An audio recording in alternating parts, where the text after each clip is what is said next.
Hello. Hello, and this week we spoke to Jacob Peregrine-Wheller. He's a finalist from Ninja Warrior UK 2019, which you may know him from. He's also a brilliant guy when it comes to parkour and also teaches parkour. Yeah, Jacob's got a really great attitude to life. He's often putting play and fun ahead of anything else in life, and it's taken him down many paths of success. So I think you're going to get a lot out of this week's chat. Absolutely. So please watch, enjoy, and like, subscribe, and share. Thank you.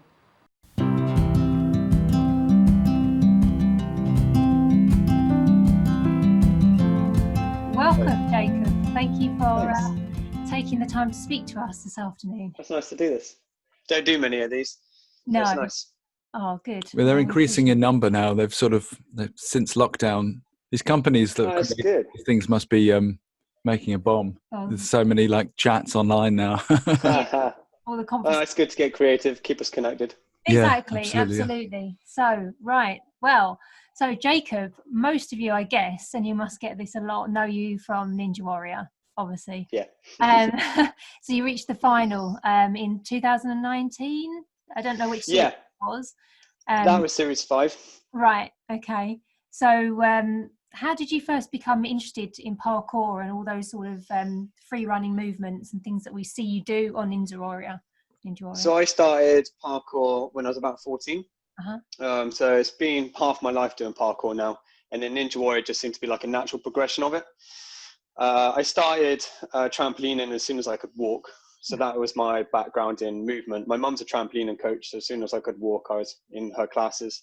That gave me the spatial awareness and aerial awareness, but I got sick of competing. I didn't like the competing side of it. Really wasn't for me. I didn't really care about the competition. It just seemed to be part of it I had to accept. And then I found parkour, which was a nice adaptation for me, very different. Everything is spring-loaded in your body rather than the springs of a trampoline. But it was a natural progression for me without the competitive side. And then from parkour, after about 10 years, Ninja Warrior came, and I'd already been watching the American one, and I could see other countries starting to get it. So it was a matter of time before we got it. I applied for Series 1 and 2, got an audition. They didn't choose me. Then on Series 3, I got an audition again. And I said, this is my third audition. Stop wasting my time. Give me a go. I got a little bit more aggy in the audition, and I think it worked. Yeah. Then they let me play. Had a blast on the course in Series 3, applied for Series 4, they didn't choose me for that. And then on Series 5, so the one where I did the walk backwards, which is kind of what I got known for on Series 5, they still didn't, they didn't choose me again. They didn't give me an audition again. So I decided to go to the audition without an invite. I knew, well, I just thought I'd show my face again and be like, I can do this. Because on Series 5, they called back a lot of finalists from the previous series. And in Series 3, I finished in the top 5. And I thought, come on, let me have another go at it, see how far I can do next time. And I wanted to represent for vegan athletes because as far as I could see, from everybody being invited back to Series 5, I couldn't see any other vegan athletes being represented. So I wanted to be there. So I turned up on Series 5. Say again? There was a new gap. Yeah.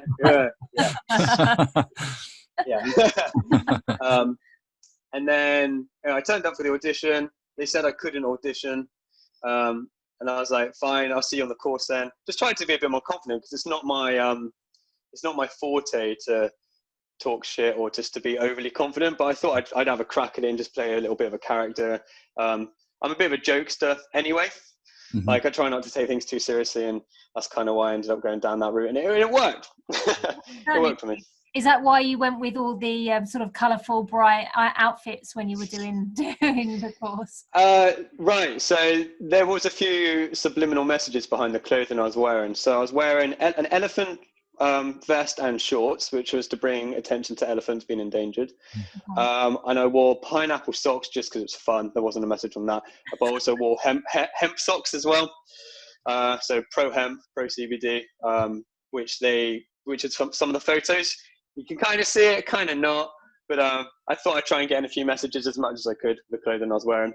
Absolutely. I mean, you mentioned it before, but do you feel that being vegan, it's very important to show that you can be happy, healthy, strong, fit? Yeah. everything on a plant-based diet?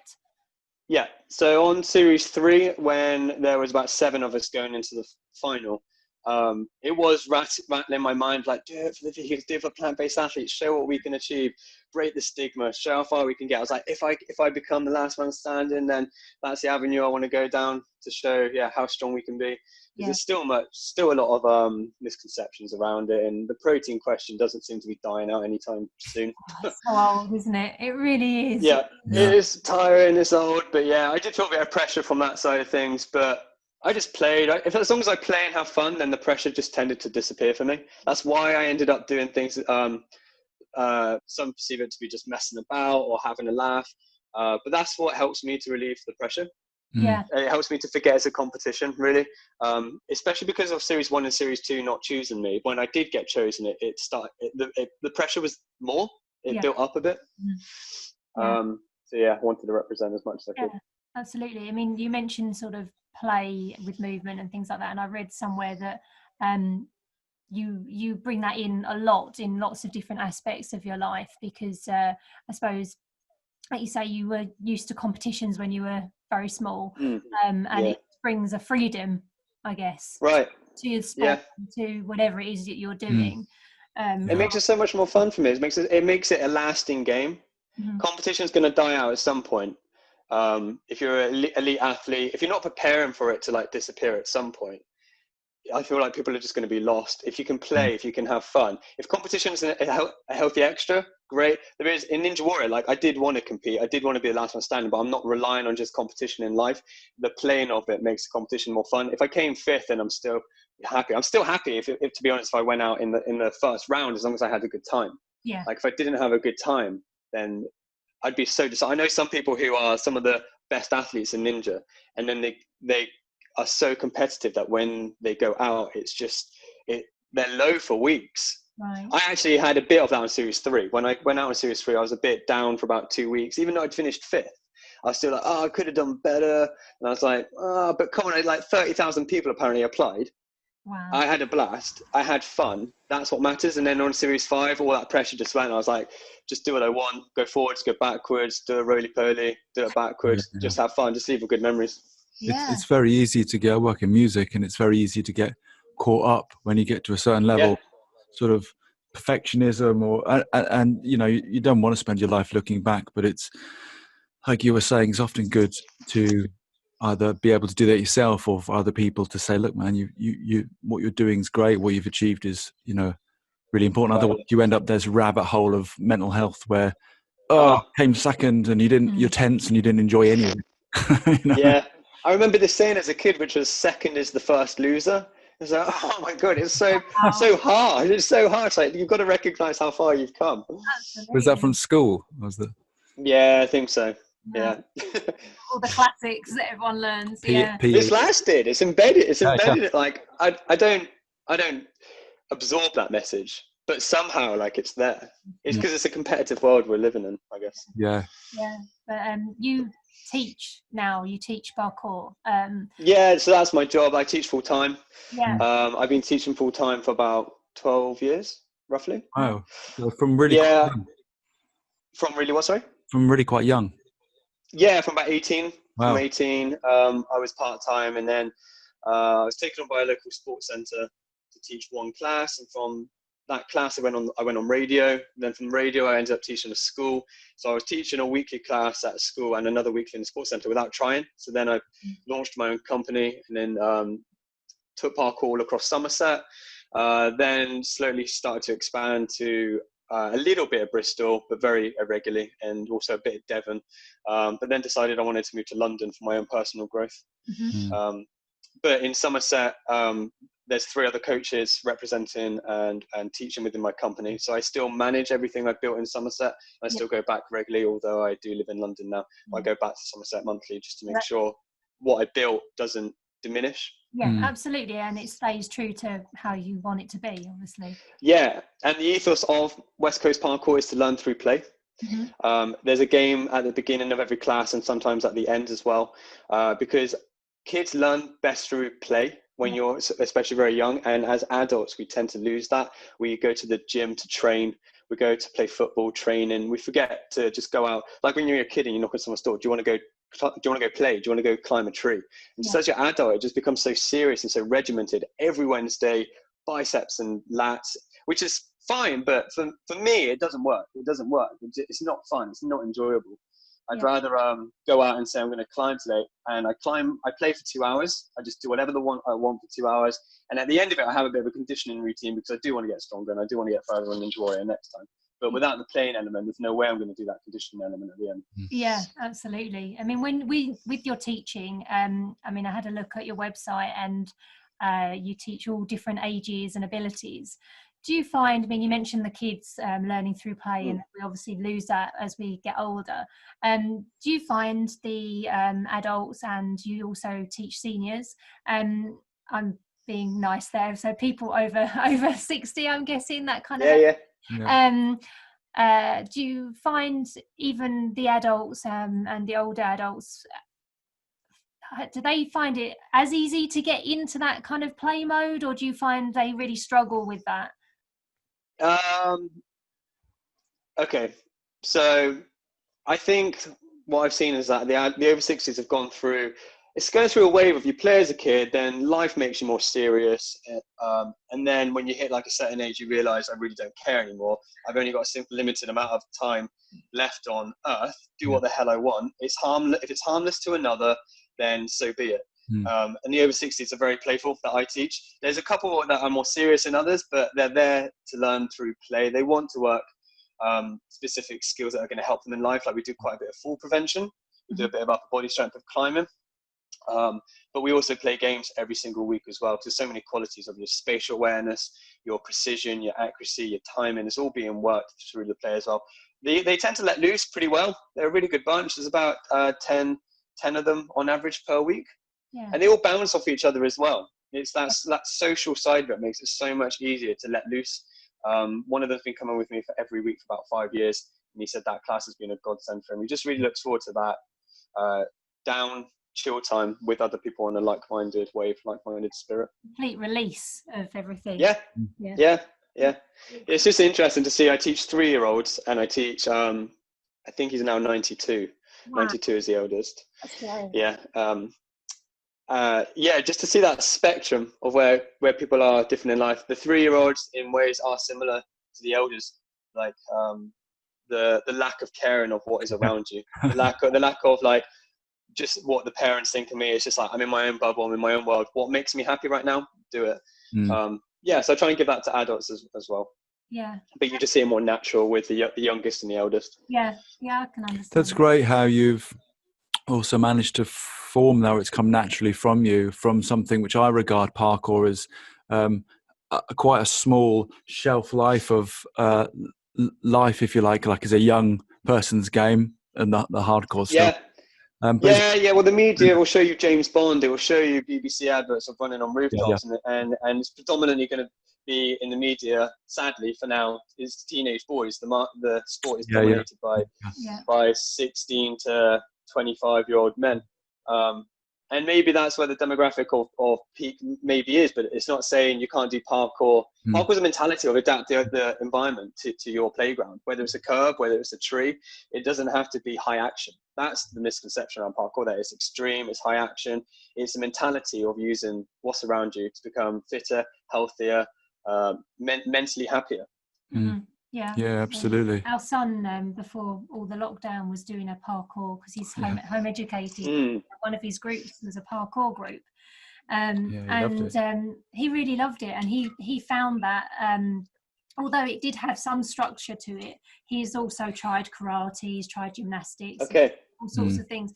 But this was the thing that he liked the most. I mean, he's nearly 7 now, and perhaps he was a little bit too young for the other things, but he never sort of grasped anything, did he? He was always very much like not wanting to be told what to do, Right. And the parkour thing, I think the fact that he could let loose. They had a lot of at the beginning of the lesson, they had sort of some free time so that they could sort of go crazy on the things, and then she brought them down and went, this is what we're going to do. They didn't do, like, he'd do a football group, and you'd see the kids arrive at the football group, and it's interesting when you're an adult watching how the kids behave, and they'd say, all the kids are just running around playing with the balls, having a great time, and then the teacher would go, right, okay, now we're going to learn Everyone the stuff. put the balls back, and they'd all be And just like, all the kids were like, "Oh." whereas the They want the parkour group, freedom. yeah, and the parkour group still, I mean, and as you said, when you're talking about conditioning and stuff, there was a side to it, whereas you're going to gain something from every time you come, but there was a lot more sense of the ethos of freedom. Which fits really well when you're homeschooling, because you're not wanting to go, right, let's sit down for an hour, you know. Yeah. Every class that I have, I try to have a little bit of guided free time, so they choose specifically what's going to make them happy, whether it's vaulting or climbing, and then you guide them with their requests. So some students may want to work a specific vault, but other students may hate that vault, and there's advantages of pushing the student to learn something that they feel uncomfortable with, but there's also advantages of what makes you the happiest. If you're not having that section, again, you're not going to last. Yeah, absolutely. I mean, so obviously your life has been dominated, for want of a better word, with parkour in a sense, because you've been doing it, actually physically doing it for a long time, plus teaching it for many years now. What do you do when you're not doing your sort of physical activities? What do you do to relax? What's your downtime? Most of it is physicality. It's just different kinds, but it's different intensities. Like I was rollerblading as a kid, and I just bought some rollerblades again, but just like cruising down the street, just going for like a 10 minute lap around the block. Like, it's fairly chilled for me. I am into my Netflix series, just like a lot of people as well. But it mainly physicality: blading, climbing, swimming, high diving, stunts. I've been getting more back into parkour lately. I had a massive break, to be honest. When a hobby becomes a career, the dynamic for your own personal trainer, for me anyway, it really shifted. Like, I remember how exciting parkour was when I first found it. It was like I felt like James Bond. And then but then as I grew older, like, that excitement was almost nil. Like, it really just died. And then climbing filled that void. And also Ninja Warrior. Ninja Warrior is like, it's a competition that I actually really like. The community of the competition as well is that everybody's rooting for everyone. It's like there's a very small amount of people that really care about beating everybody else. Like, if I finish first, great. If I finished fifth, oh well. If someone else finishes great first, then they deserve it. Like, in the ninja community, which a lot of people don't actually know exists, there's about 5 ninja gyms in the country. And it's a bit of an underground scene of Ninja Warrior competition. So what you see on the TV program, people think, well, you just do parkour and then you go into Ninja Warrior. Well, actually, there's a lot of people training Ninja Warrior. It's bigger in America. It's not as big over here yet, but it is getting bigger. I've seen that on YouTube, guys training with the bar, which goes up the levels, and the salmon ladder. And you watch the kind of when you watch it on TV, it's one thing, but it's, even if, you know, when we've got a bar in the garden, even just doing sort of hanging on the bar and moving around and playing on the bar, when you're new to it, you then have a new level to think, whoa, my God, that's hard. You've got to train a lot to just be able to have technique, just to do one thing. Ninja Warrior tends to be parkour and climbing, but then the downside that those two kind of athlete divisions miss is moving and swinging obstacles. All of it tends to be fairly static, whether it's scaffold that doesn't move, like you're moving, but the obstacle isn't moving. The bars are still, they don't rotate, they don't swing, they don't move out of the way. So I built my own monkey bars in my girlfriend's garage. She let me convert a garage. I made a big frame, almost touched on the roof, so she could drive the car out, park it on the road, and I had my own monkey bars, which was good. But the frustrating bit is that I built the obstacle, which took me out in Series 5. It's like the one thing that shouldn't have taken me out. Took me out. But there's a lesson there. Maybe I was a little bit complacent because I was used to it. Possibly, absolutely. Lessons learned. But I love the idea. I'd love to have a go on a Ninja Warrior gym. I mean, I'd be useless, but it would be so much fun. Brutal. Well, that's the thing. Yeah, it's a lot of fun. There's one in Leicester. That's Ape Index. Ape Index is really cool. It's pretty massive. Where else is there? There's Paramount Parkour in Milton Keynes. There's one in Essex. Ultimate Ninja. Yeah, there's quite a few. For me, the most, I'm going to ask you a question about what you found what was the hardest obstacle in terms of movement? For me, 100% is the rope. Oh, the rope climb at the end. Like rope. Yeah. Do you mean the Mount Midoriyama, the Just big finale? any sort of climbing up ropes. Okay. anything where you've got a grip on rope as well. Yeah, to always kills my hands. You got to learn how to lock off your legs. You just got to make everything as much legs as you can. Right. Basically, because your arms are just going to ruin at some point, unless you're like a massive climber. So the parkour guys tend to get pretty far, but then it's the endurance. It's the endurance just ends up knocking us all out. On series 3, I did 3 of the salmon ladder rungs, but I think I had 2 mistakes. So I got like one side up, then had to correct it. Then I think I did the next, and then I did the same thing, one side up, and had to correct it. And then I had get rid of that. Are we back? There we are. Yeah, and for me, it's just arm endurance. Arm endurance just ended up taking me out. But a specific obstacle,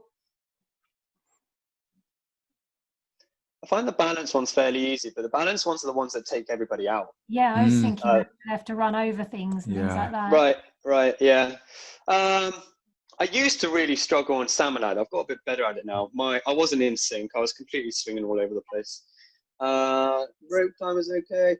I mean, there's a few obstacles I know I'd struggle with, but I never actually got that far. Flying bar, that's where you literally fly, taking the bar with you. It was the last obstacle before Mount Midoriyama, the big rope climb.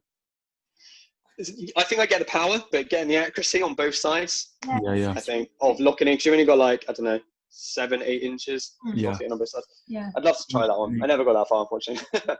We always notice as well, often in the Ninja Warrior, it's the slight, wiry, sort of lean guys and girls that are also really strong. But then you see like the big beefy guys, and you think, you've got to get your muscle weight ratio right. They're so heavy, and they find it really difficult to.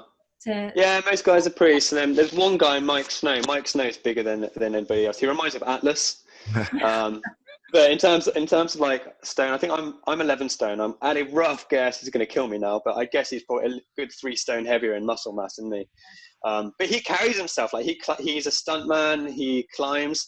He's a bit of a. It's nice to see one guy get as big as Mike and still carry himself so easily. But generally speaking, you're right.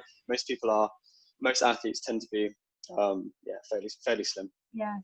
Low fat percentage and strong arms. Yeah. Because we found that we before the lockdown used to go to a climbing centre ourselves, and got a friend who works there, and he used to say, you see throughout all year round, you see the people climbing, and you learn and you get better, and then come the summer, which we didn't have this year because obviously it was all locked down, come the summer you get like the buff gym guys who think I'm going to try climbing. Right. They sort of get there like with the bouldering, and they sort of just get there and just go and almost just fall off because they're just so heavy and not used to the movements of it.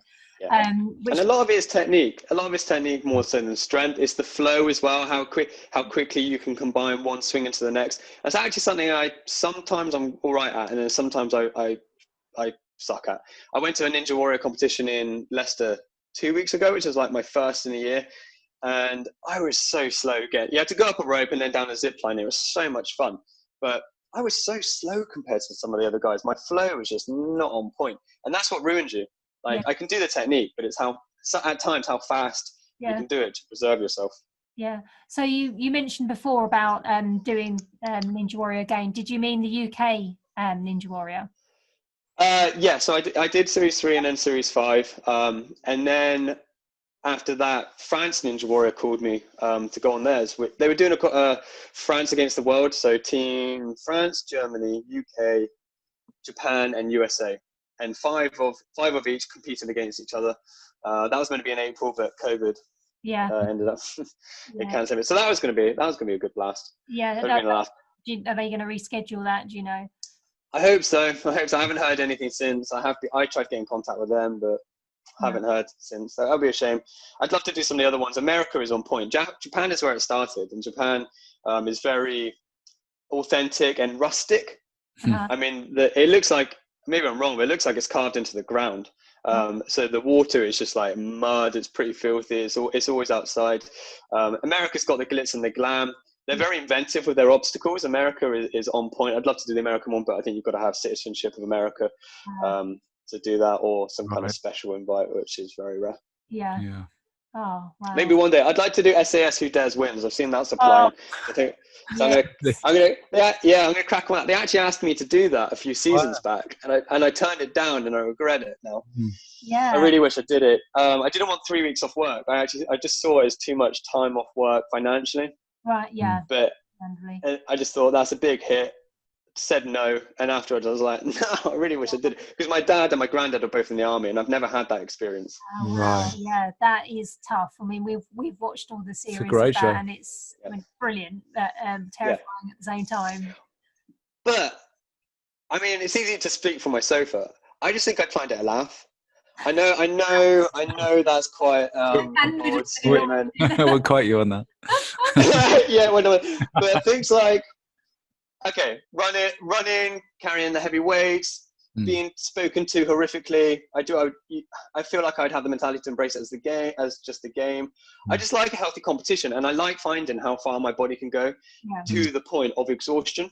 Yeah. I feel like I'm mentally at the point where I can just keep going.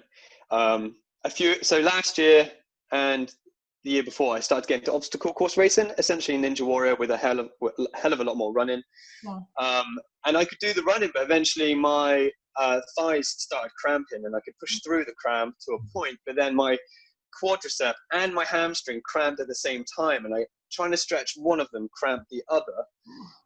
So I was just stood there for 5 minutes, punching the front and back of my leg. So mentally I can keep going. It's just eventually my body says, not used to this. What are you playing at? Yeah. So on SAS Who Dares Wins, unless it gets to like a point of like, I don't know, 20-mile run, I think mentally I'd be all right. Like cold water, I quite like jumping into freezing cold water, flipping off. Did you see the one where they just fell backwards, like they did a backflip off like a really high pillar? Yeah, I think, because my background is stunts, parkour, free running, climbing, a bit of running now. I think I'd find it all right, but let's see. We'll make sure we tag in this one. Yeah, definitely. What about because the bit that, I mean, I'm not physically able to do half of those things, but I like the idea of seeing how far my body can go.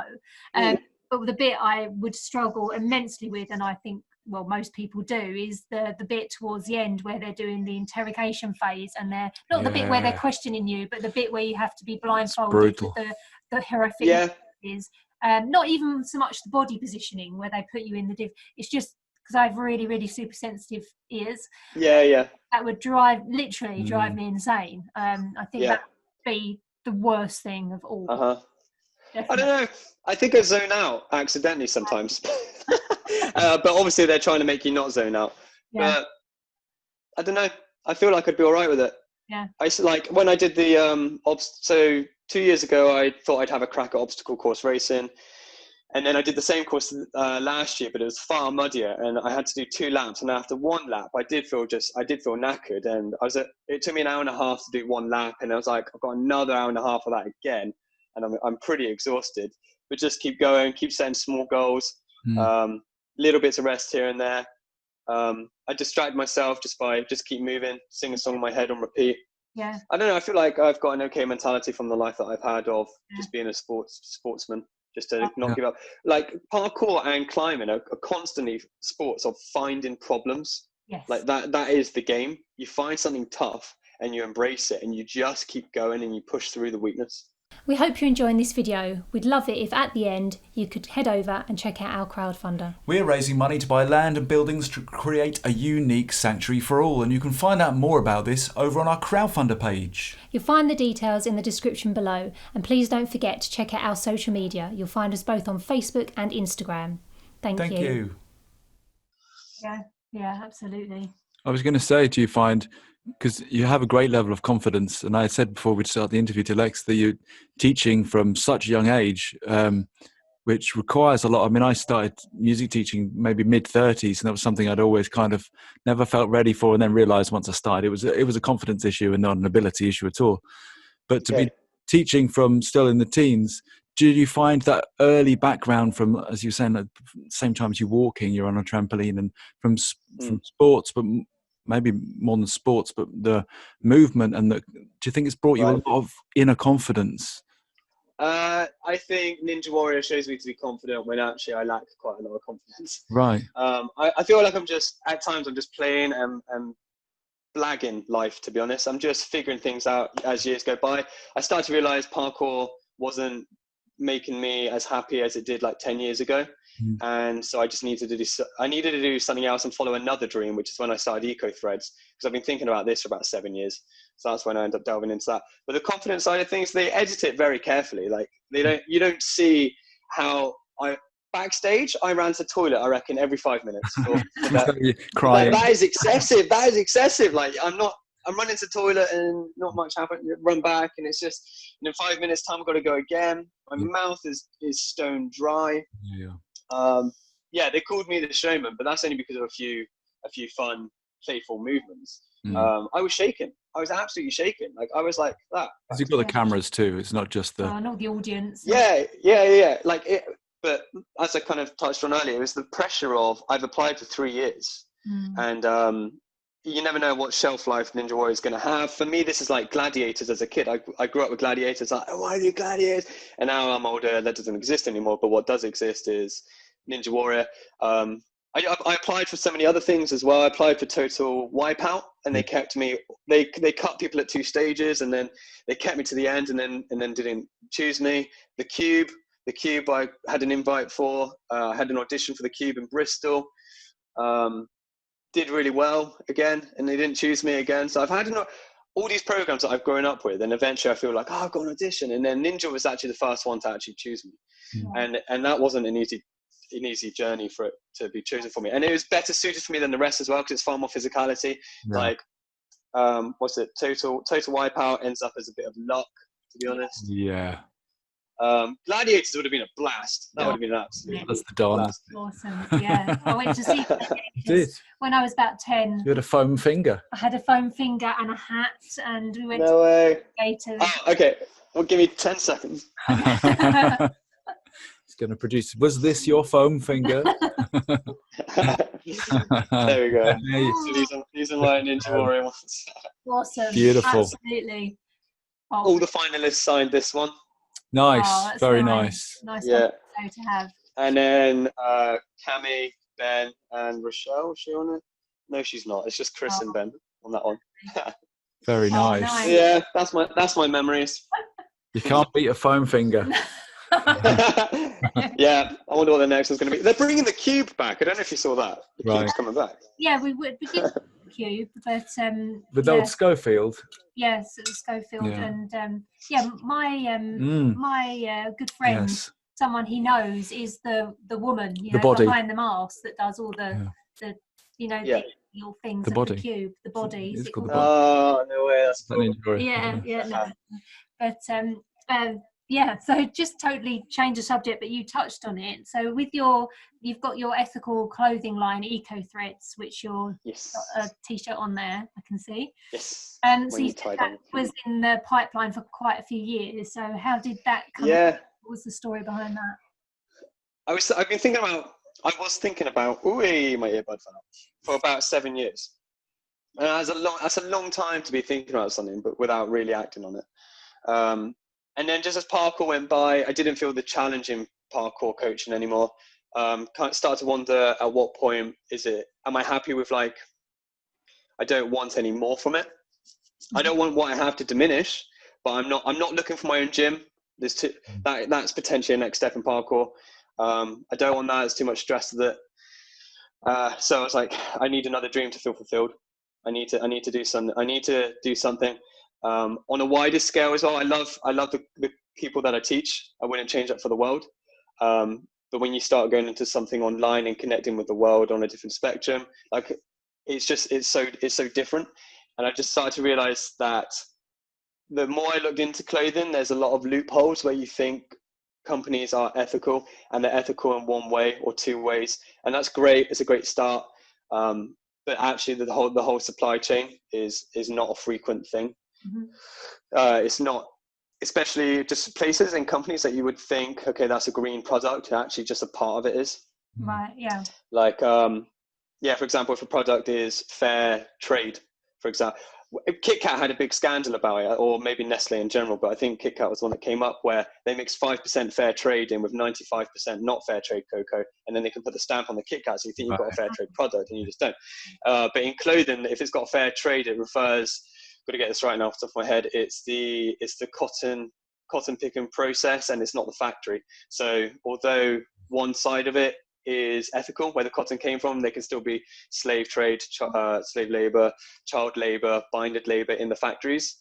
But you bought a fair trade product, so you think it's like an entirely decent product, and it's not. It refers to one part, and I was just like, I want to start something else away from this, and really just be responsible for all of it. Like I would have liked to expand into other areas of clothing, but it's tough. It's really quite hard just to monitor everything.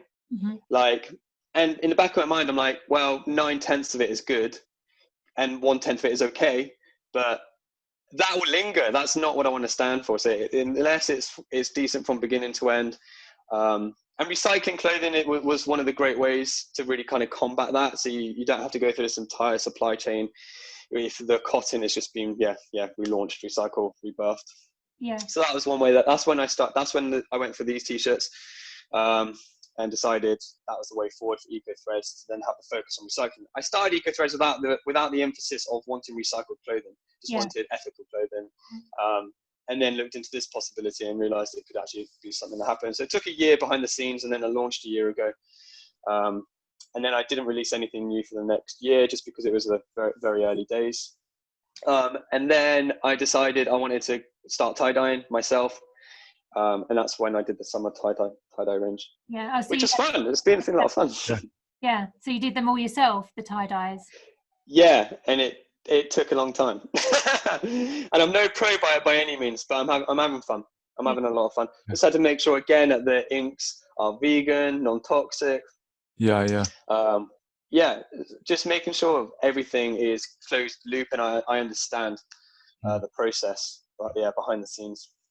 It's great. I love that your sort of growth and development through your life, from what we've been talking about, it seems always led by fun, and where you're going to. Thanks. Not you've drifted around, not done anything. You've done amazing things.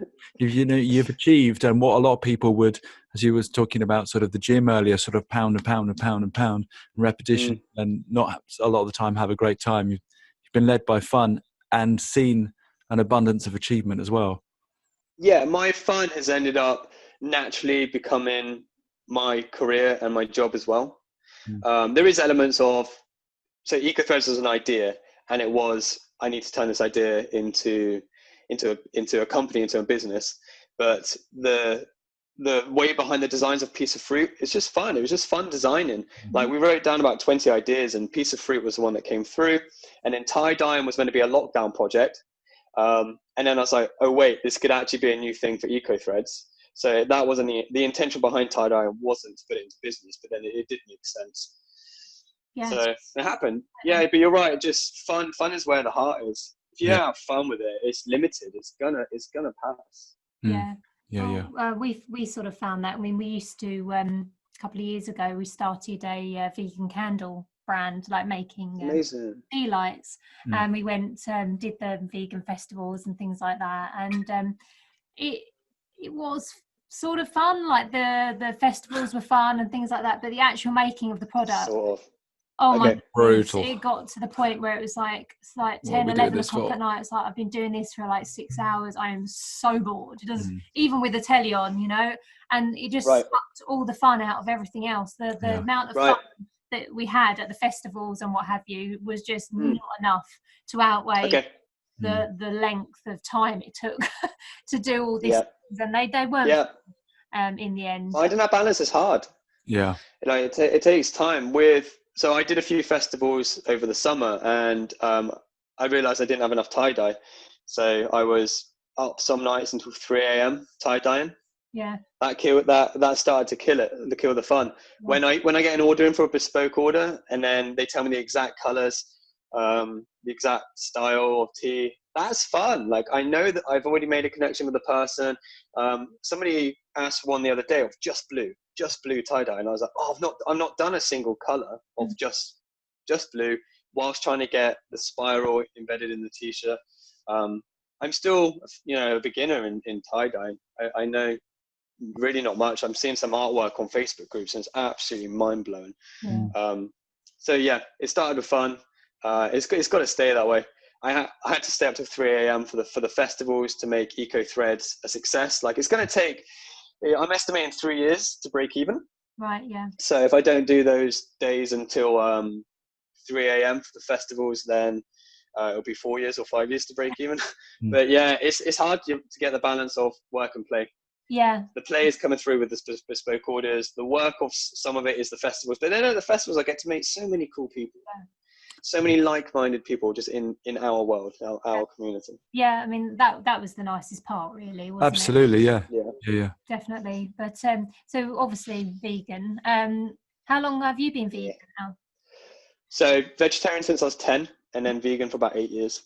Right. Okay. So I made the connection fairly young, and my parents weren't too sure back then, 21 years ago now. But my grandma and my auntie lives with my grandma, were both vegetarians. My parents consulted them, and that was fairly easy. So then, after still going on about vegetarianism for a year, because when I was still 10, they could still sneak in things like chicken nuggets when it didn't look like it, and still a McDonald's chip here and there.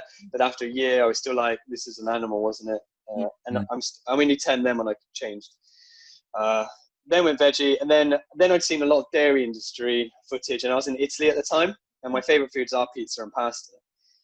But I'd seen so much, and at that point, it was too embedded. And I was like, if I can do it here in Italy, then I can do it. Then I can do it anywhere. And I've never looked back. No, I mean, it's now been about 8 years. Yeah, and obviously not died of a protein deficiency. Yeah, still alive, still doing all these. One of those, one of my favorite memes or just funny pictures on Facebook was, when it's like marked safe. Today I marked safe from maybe an unfortunate incident or some kind of attack, but it was marked today Jacob is marked safe from protein deficiency. Yeah. That made me laugh. I know, that's crazy, isn't it, that people still think that in this day and age. I think it's changing. It's just slow. And we mentioned with Mario, so we spoke to last week, that you cannot I find certainly with a site like Instagram, you end up in a bubble of a lot of plant-based and vegan people that you kind of follow and hang out with. So sometimes you think like, wow, the world's changed, and then you go outside and then it's like, right, okay. Yeah, I remember seeing Earthling Ed at Vegan Camp Out a couple of years back, and I can't remember the exact statistics, but he was saying everybody wants to focus on veganism growing by like 200-300% every year. But the point he was trying to get across is that the meat industry is still growing in places. It's not to forget that just because veganism is growing in places and in ways, it doesn't mean that the meat industry is dropping. It's like advocacy matters, protesting matters, speaking out matters. It's not enough to just change for yourself. You have to get spreading the message on a greater scale, because I don't know if you've seen like out of the plant-based festivals and vegan festivals, then there's the carnivore festivals and the other stuff, like that stuff is growing as well. Right. Wow. Okay. Yeah, they're popping up in London, Meat Fest. Just yeah I've kind of got like those like farmers markets. We used to live up north, and there would just be loads of farmers markets and stuff. You kind of feel like we've got enough of those things. Then we turned on Netflix the other day, and there was, you've probably seen it, I was flicking through, I can't remember exactly what it was called, but it was something like Meat Eater or something like that, and I thought, what is this? And I looked, and it was like a chef has to go from so basically just rearing the animal and killing it, and then showing the whole process. And I just thought, sorry, okay, I'm all for showing the process in the sense that these things shouldn't be hidden. People have to understand that their food is a dead animal. But how is this entertainment? Even when I ate meat, I wouldn't have wanted to watch that. I don't know how that's nice to watch. Yeah, slowly the more extreme or abstract life stances or lifestyle choices just become normalized just through social media. Like so many people are now, I've just seen them put social media just popping up as full raccoon hat, and it's just been seen as it's just another step in fashion. Like it's not. Don't become too accustomed to this shit. Like this is what you need to speak up about. So like we're also, I think, so many people are used to liking, and then comments are dying away as well. Like Right. people aren't advocating. It's very quick. It's in and out. Like Instagram is just like quick endorphin. Bye. And again, what we don't like is just quickly disappear. Where I've tried to make a stance speaking up against more of the frustrating stuff in a calm and connecting way. Tom Daly had a video yesterday, and he got given a Marks and Spencer's box, and he had some Plant Kitchen in it as well. But the first thing he pulled out was shoulder of lamb. Yeah. And I just thought, we're not associating this with what it is. This is a baby. You are eating the shoulder of a baby, and it's being lost. I thought I'd comment, and yeah, I had some trolls comment on it, and not just trolls, but people not understanding as well. And I thought, but some people liked my comments, so some people did see it, some people did connect, and so and you never know what kind of people are reading it and where it's going. So I think the more we do need to speak more, we do need to comment more. We need to forget this. If we don't tackle it, then why are we leaving it to somebody else? Everybody matters. It's not just James Aspey and nothing, Ed. No, everybody matters. Yeah, everyone has to do their part, and you're doing it. Yeah. As an individual, you're doing a great job by being vegan. Of course, that's the number one thing to do. Great, tick off the list.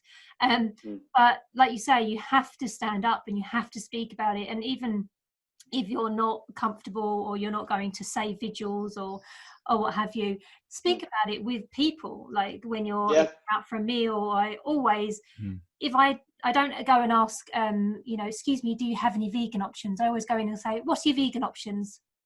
And they're like, some places are like, especially in sort of Norfolk countryside, are a bit like, I don't know what I'm talking about half the time. But I try and go in with a positive sort of like, what are these? And they often give me the menu, and I say, well, no, that isn't, because of this and because of that. And even though I leave not being able to eat anything in their place. You did get offered something quite interesting recently. I was trying to think what it was.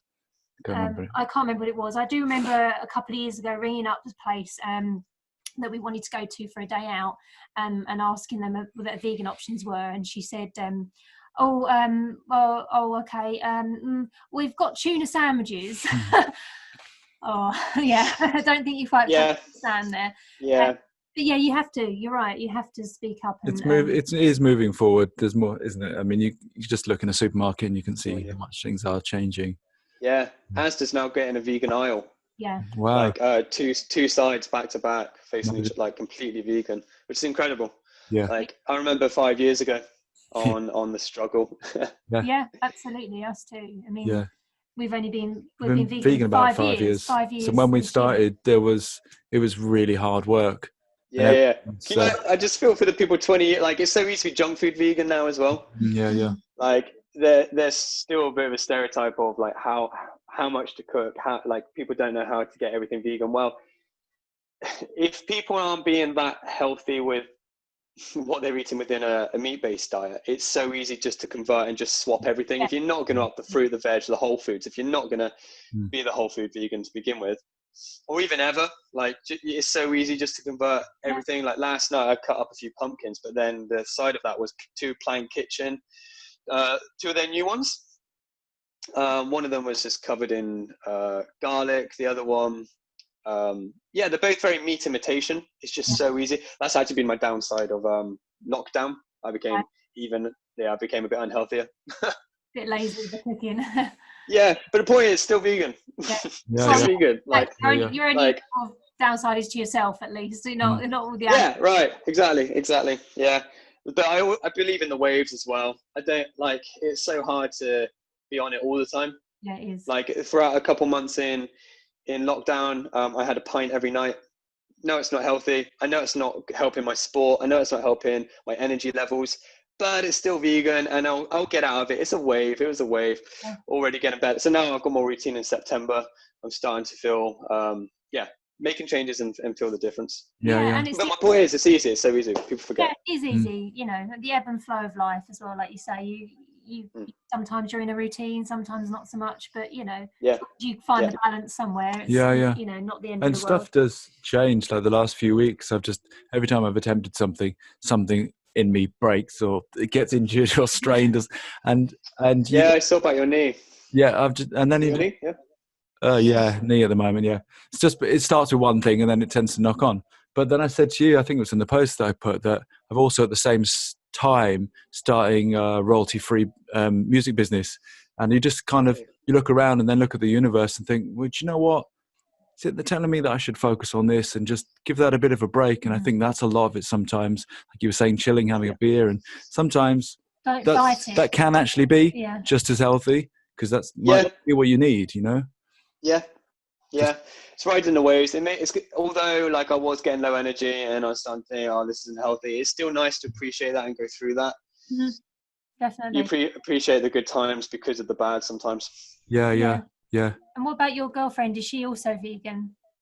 Yeah. She's been vegetarian since 10 as well, which is one of the big reasons we connected. Yeah. We both made that connection to animals since a very young age. I can't remember when she turned vegan now. A few years back, but she's a professional violinist, and she's seeing more things pop up in wedding catering as well. Like even catering companies that are entirely vegan. She mainly performs Bollywood music. All right. Cool. And it's for Indian, Pakistani, Punjabi weddings. And meat is quite a big theme, quite consistently. But like 1 in 20, she's seeing just like everything be vegetarian or vegan. Wow, that's amazing. Which is quite impressive, Yeah, really, really good. I had played a couple of weddings, and there was one with James, who's my bass player.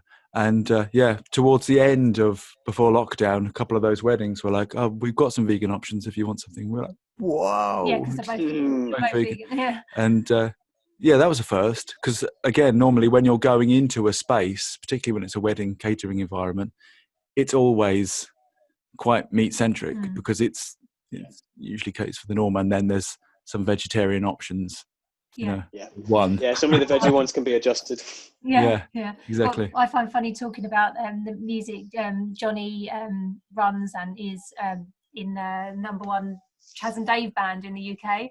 A tribute band. So that's got its own connotation. I did not know that. So it's got its own connotation of sausage rolls. But it's brilliant because Johnny and then James, who is the Dave character, they're both vegans. Vegan Chaz and Dave. They always get like people come up to them and say, because they're like having a hog roast or something vile, and they're like, "Oh, we've got lovely hog roast over here. You guys make sure you have some." And they're like, actually, we're both vegan. And they're like, "Oh, horrified." You know? But we have to try and work that into the branding somehow. Secret V, you just hold it down beside you on your hip. Green piano. Yeah. Awesome. Oh dear me. So I've totally lost my thread now. I've lost my completely. Thread. So I was going to say thanks as well as we're coming towards the end of the chat, just to say thanks as well for what you did on Ninja Warrior as well, because that was our point as well, where we were sort of getting into fitness, and you sort of touched on kind of some inspiring people, James Aspey and Earthing Ed and stuff, but getting out there and being on TV, being exceptional physically is just so important. And personally, we found it directly inspiring, because it's, Thanks, as I meant earlier, we've got now got scaffolding in a back garden and bars and stuff. Climbing centre and running. Yeah, we've become so much active. Cool. And that all blew up at the sort of time, watching you and other people in that area. That's really cool. Thanks. I really appreciate that, love. So 2 things. I don't know if you saw in the Ninja audience, there were signs made for me saying plant-based athlete, or the only vegan peregrine was another one. On my athlete page on Facebook, I just said, I'm doing Ninja Warrior this weekend. Does anybody want to come? So I had about 10 families say yeah, and I only knew like one of them. When it came to it, about 5 families came, but this was the first time I'd met any of these people. I met them down in the foyer of the arena. They all showed me the banners, which is amazing. I just said, if you have a banner, that'll be amazing. Hopefully this will get on TV, and it did get on TV, which is just phenomenal. It was just so cool that the community came to back me up in that way. People traveled just to represent me as a vegan athlete, and to try and get that more mainstream, and it worked. It worked. I got to meet these people, and we still speak, we still connect. But Ninja Warrior brought us all together. That's awesome. Oh, that's so nice. That's great, because sometimes with TV, you think you don't know what is staged, what's smoke and mirrors, what's been done, what's been yeah. Yeah, because the editing, it can be clever at times. The other thing is, it's very nice of you to say kind of like being an elite athlete, but I don't consider myself to be that high an athlete really at all. I just see myself to be consistent and playful. Like in terms of, say, all the ninjas in the UK on strength, like maybe on there on the top 10, maybe, but maybe not. Like, there's so many people more talented than what I'm doing. I just feel like my attitude is playful, and that's why it's coming, why the other elements of like, okay, I can swing, I can jump, and that stuff kind of prevails, but it's just the positive attitude that I try and have behind it. It's kind of just making the other stuff shine bright. Like when I go climbing, so many people there are stronger than me, better, faster than me.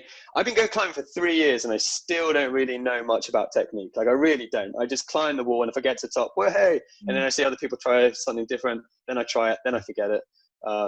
But yeah, I'm fairly consistent with physical activity, and I'm broad with it, from swimming to stunts to running. And that tends to be my thing. One attribute built in parkour will just pass over to the awareness and diving. We'll build into the confidence and monkey bars. So it's just really being broad. Really, I think that's been my godsend. I think jiu-jitsu as a kid, jiu-jitsu as well as trampolining. Yeah, just keeping it varied. I think what you touched on about having the positivity and the, you know, doesn't matter if I win kind of attitude. And that's what we need. Like you say, we don't need these things that we tell kids about, you know, them coming second is the first fail, wherever it was you said. right. We need there. I remembered it. We need kids to just do it for the love of it, and concentrate and work hard, but just do it for the love of it. And that's a hugely positive message. And that, like you said, we on Ninja Warrior, that's why a lot of people remember you, and because of the colourful clothes and the tricks that you could do, as well as doing all the sort of magnificent stuff as well, which is really, really fantastic. We've got to have more of that, smiles, brightness. Thanks. Yeah, definitely, especially in these sort of funny, weird times to living in. Yeah, winning. Yeah, you're right. Winning is fun, but like doesn't matter at the same time. Like you got to win internally. Yeah, but it's so transitional, isn't it? You've won and done. Exactly. You know? Right, it's just out the window. Well, what's going to last? What's going to keep you going tomorrow? I saw some show about climbing a mountain or climbing Everest, and saying, well, you could technically, why climb a mountain to win, to get to the top, because you could just be dropped in by like a helicopter or something beyond on the top of the mountain. But it's a bit cheesy, but it is the journey going up. No, but it makes sense. It makes sense. It's the journey. Yeah, absolutely. So I think that sums it up quite nicely. Yeah. Well, I just want to say, which I say at the end of these interviews, and well, talking about a journey, I don't know if you know, but we've started a crowdfunder, and we are, because at the moment we rescue animals. But one said, I won't go too nuts with her because she probably. I didn't see. Yeah, she had a little cat here. She's very small. She's fully grown, but she's very tiny and vicious at times. So I've had to be sitting like this because you already went to go for my arm. So yeah, we take in really the animals that no one wants, the sort of old ones, the blind ones, the vicious ones, the disabled ones, that kind of thing. And we're out of space. So we're trying to crowdfund to take to buy land and buildings to have a space, and rescue more animals and advocate for veganism and educate people and that kind of thing. But we also, on the flip side, are very passionate about human beings and people's journeys, and we want it to be a very natural space where people can come, read a book, go for a walk, come and sit with the animals, get some inspirational people to come and talk, run classes, that kind of thing. So we hope that you can come back, and when it's built, hopefully would love to soon. Love to. And come and inspire come and inspire some people, come and hang out with some animals, and it'd be lovely. Spend a weekend together. Yeah. It'd be really fun. It'd be really nice. So I'll bring my monkey bars. Yeah, absolutely. Oh God. And my girlfriend's dog's adopted as well. Rehomed. It's a rehomed 11-year-old boy. Oh, bless. And she just rehomed 2 birds as well. Her family got 8 rabbits and had no time for the birds, so rehomed them. So rehoming animals, giving them a lovely life, whether it's their last days or even first days. Yeah. It's quite important to my heart as well. So it's lovely to hear your journey and what you're doing there. The oldies, well, all of ours are old. And, yeah, it's a bit of a pensioners gang. It is a bit of a retirement home for the old needy ones, but we love them. And there's anything better than, I mean, puppies and kittens are great, and they all need a home, and they all get homes because everyone wants puppies and kittens. But there's nothing more lovely than an old animal, and you love them, and you give them their, final weeks, months, years. It's just, I love it. And a dignified end as well, especially because we have rescue chickens, and that's really important. I still see on forums now, even people who rescue chickens, take them. I still don't call it rescuing because they still eat their eggs, and but some of them, believe it or not, still will at the end of the day wring their necks. Yeah, you still see that, don't you? Yeah. Oh my goodness. And I think, wow, just because you've given them, you've saved them from slaughter, but you'll still do that. Wowzers. I mean, owls all get, if they have to be put to sleep, they get put to sleep at the vets. They're individually cremated. We've got a sideboard full of little urns with names on. And, they're placed on par as a dog. Exactly. Yeah. And, that's it. Every life matters. So that's indeed where we're at with that. So. Yeah. That's amazing. I'll spread the word on that. Just send me a link to it so I can post. Cheers, I really bud. appreciate that, because you never know who might just run with it. You just don't know. So that's great. The more people that know, the better. Yeah, absolutely. I think your approach is definitely going to inspire some people. So you're going to have to come along and do a talk and show us some moves. Show us the move. It's fun to meet you in person. That'll be awesome. After all of this. Definitely. Yeah. That'd be cool. Well, we don't get the opportunity to travel around much because of the animals, and we also have a little boy. But if you're ever in East Anglia or down this way, then out and. Well, I want to come up and see, because I hear your vegan scene up there is pretty good. Yeah, it we is. Could hang out. See Henge. I've got lots of reasons to come up north as well. So yeah. Cool. Great. Awesome. Brilliant. All right, nice then. One. So thank you ever so much, Jacob. Been awesome talking to you and representing for. Get a V sign in.